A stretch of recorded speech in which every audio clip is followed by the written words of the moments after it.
Hey everybody, it's Erica Nygaard, and today I'm going to be talking a little bit about Vivian Paley, who, if you don't know of her by now, you need to look her up. She is my hero. I say all the time that when I grow up, I want to be Vivian Paley.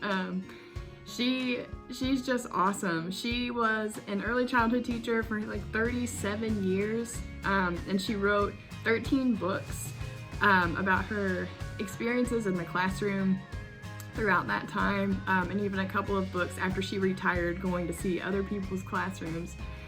She's just really a cool person.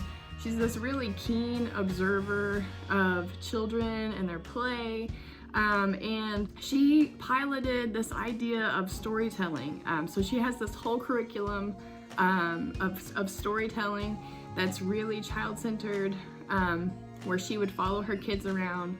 She would collect stories verbatim from their play, and the kids would act them out in the classroom to really kind of solidify their concepts, and it just was kind of a way to help everyone in the classroom have a voice. If you have the chance to read any of her books, I would highly recommend them. They teach us the importance of play and of storytelling and of socialization in early childhood, and I just felt like her methods were just the perfect dovetail between communication and socialization, so I thought this would be a great time to introduce her and her work and just the influence that she's made in this field. So when I learned how to do the storytelling method, I was a grad student at Texas State, and they taught us over the summer with this really cool kind of early childhood program, and it really shifted my whole idea of child-centered education, and how for so long I had been more teacher-directed and didn't even realize it until kind of practicing with the storytelling curriculum. I was more kind of into like whole group reading and me selecting the text, rather than letting the children tell their own stories, and kind of just learning together and kind of building this community around what is it that we know, what is it that we are curious about and we wonder about, and how do these different roles that we play into these stories and into these plots that are unfolding right in our classroom walls. So if you're trying this in the classroom, first of all, it's going to depend on what age group you work with and the length and the elaboration of the stories. I taught kindergarten and preschool, and they usually had some pretty creative and lengthy stories, but I've also worked with kiddos who had issues with communication and just being verbal at all, and so they had some really short stories. And also Vivian Paley talks about a year when she observed a toddler room, and how she didn't think that those children could tell stories, but then after she went in and observed them, they were like, even the story of Mama, where the toddlers would run around and take care of their babies and pat them to sleep and feed them milk. She considered that to be a story. It was an experience they were drawing from their own little reservoir of knowledge, and it was an important theme that year. So it really just depends on your kiddos and what their capabilities are, but the really neat thing about the storytelling curriculum is that it is just so child-centered. If you just follow your kiddos and follow their interests and follow their lead, they are going to just learn and grow in so many ways, holistically. I mean, socially they're going to grow with their communication, they're going to grow with their understanding of story and plot and characters. They're going to build friendships, they're going to be imaginative and creative in their play and in their writing. There are just so many benefits to using a method like this in your classroom, so I would really encourage you, if you get the chance, to try it out with your little guys. Here in just a minute, I'm going to invite my kiddos in, and just bear with us, because this is not something I've actually tried with my own kiddos, because they're a little on the younger side. It's something that I did for years in the classroom and loved it, but I have not tried this with my own little guys, so it might bomb, but that's okay. We're all just learning and growing, and so I wanted to give you a feel of how it looks, and you can just kind of tweak it and make it work for you.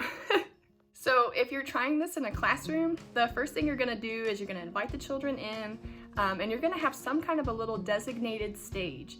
I've used a little carpet or a little rug. Some programs I've been in have had a little stage in the classroom, and sometimes we've had to just tape out a stage with masking tape, just some kind of way to establish that this is the stage, this is where the acting is gonna happen. And what you're gonna do is you're gonna invite the children to sit around the perimeter of the stage, and no feet on the stage. If they are not part of the show, they are the audience, they're sitting back and giving respect to the story that is being unfolded. So they'll just sit around the edge and they'll wait. Next, you're gonna invite a child to tell a story. I would always do this as a whole group, and Paley did it different ways. Sometimes she would just, she would collect a story from the child as they were playing, like during free play, she would go and sit with the child and have them tell her a story. When I did it, it was more of like a writing block time. So we sat down as a whole group and all the other children listened when the child was telling their story. And I did this because I felt like it made it more collaborative. And as the child was telling the story, if they were to get stuck, I would actually let them invite other children to offer suggestions if they wanted. This was not necessarily a Paley thing, but it was just something that I felt kind of built community. If you'd be interested in trying that, and then it kind of took the pressure off if you ever have kiddos who didn't want to tell a story. But usually this was like their favorite activity, and they love to share this with their classmates. So it's really just up to you how you want to do that. Now, as the children are telling the stories, you are dictating it verbatim. So in all of the incorrect grammar, all of the incorrect usage that's going to happen, that just adds to the story. So you collect it, you transcribe it exactly how they say it, and you are dictating as they are speaking. I used to do it with a laptop. I just had my laptop on my lap, because later we would turn these into books. So it eliminated one step in that process by going ahead and typing it out right then. But you don't have to do that, that's totally up to you. Paley always wrote it on a piece of paper and then transcribed it later, or she would audio record it. So however you want to get the story. I'm a faster typer than I am a writer, so I would usually just type the stories out.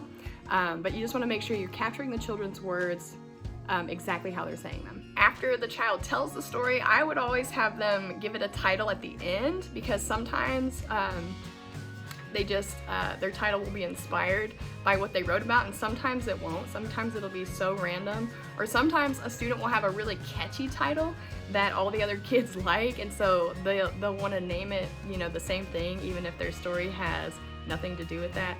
But that just opens up a conversation for you to have. It's just all about building community. So just do what works for you. And then once the story is complete and it has been titled, I usually would ask the class for kind of a breakdown of the characters and the setting and the plot. We would talk about if there was a problem and how they solved it. These were all just important literary aspects that I felt like this is a great opportunity to introduce this. It's also kind of just a natural segue, because the next step is to assign character roles for the production. So by starting with a breakdown of the story, you're already setting yourself up for that next step. And then once you start to assign the roles that the children are going to play, instead of saying who wants to be the cheetah and having kids raise their hand, or who wants to be the ninja and having everybody raise their hand and getting their feelings hurt, what you do is you have your list of characters that you guys have discussed. You go through the characters from top to bottom. You go around the circle strategically, like go clockwise around the circle. You ask the first person, do you want to play the cheetah? They say yes, or they say no thank you. That doesn't mean they get a different part. That means cheetah goes to the next person. And so they can either say yes to the cheetah or no thank you. And you keep going until someone has agreed to be the cheetah. It goes around the circle until all the parts have been filled. So the children know they either have the choice to be in the story as the cheetah, or they can say no thank you, but it doesn't mean they get a different part. And in fact, it might mean they don't get to be in the story at all. It just depends how many characters are in there. So by doing this, the kids, they don't fight as much about who they want to play or what they want to play. Now the only exception to this is that the author of the story, they get to pick who they're gonna play because they wrote the story. They get to be the star if they want to, or they don't have to be in it at all. But the author always gets the preferential choice in what they want to play, and then all the other characters are strategic. And then it's lights, camera, action. Everyone sits around the circle. The teacher who has dictated the story will read the story aloud verbatim, just as the child has said. And then as the characters' roles are mentioned in the story, those children will jump up on the stage and do their parts. If there's any dialogue that the kiddos have included, you'll kind of prompt them to say those things, but they usually know. And then, yeah, you act through the story. Everyone applauds, all the actors take a bow, and then you sit down and the next story is dictated. You can also extend on the storytelling curriculum. One thing that I did when I was teaching, like I said, I would dictate the stories on the computer, and then we would get little books made by Blurb, which is like an independent book publishing company. So I would have the kiddos illustrate their pictures. We would put their words in, get them bound together as kind of a class book, and then that would be their gift to them at the end of the year. I need to grab that and show you guys. So this is one little book that we made on the life of the endangered species. All of the kiddos that year were interested in endangered species. It was this whole project-based thing that we did. So all of our stories were around whatever their endangered species were, but I've also done it just like random stories all collected and compiled together. You can also make little paper books. This is just an example of just like some construction paper. Well, it's already been scribbled on. Just some construction paper and some printer paper where the kiddos can draw pictures and you can dictate their words just right on the paper. So it's really however in depth you want to go with this. You can also, when you act it out, they can make the setting. We did this at Texas State when I was a student there, where they would have props, they would have costumes, we would design the set. It was this whole big, huge production. So it just depends on what your schedule allows and what you're interested in doing. You can really do as little or as much as you want to do with this. It's really flexible. And like I said, it's so child-centered that you just kind of follow the interests of the child and go from there. You can also invite an audience to come view your production. You can invite parents in, you can invite another class in, you can invite other teachers in to come and observe and learn the way to do it, and just kind of spread that method through your school. So there's a lot of ways you can extend on this and make it into a big production, or like I said, just a little writing block when you're in your classrooms. I'm gonna bring my kids in and we're gonna give it a try, and just bear with us, because like I said, I have never tried this with a 3-year-old. Well, not with my own 3-year-old. So let's see if they cooperate, and let's see what kind of story we can come up with. This story is called Kitty by Willa Nova. Yay! Once there was a mommy and daddy and Texie and Kitty. They had a party. Go have your party. They had a ball. You want to be a kitty too? Yeah. Get down there. Get down and be kitty. Let's play that. Play with the ball.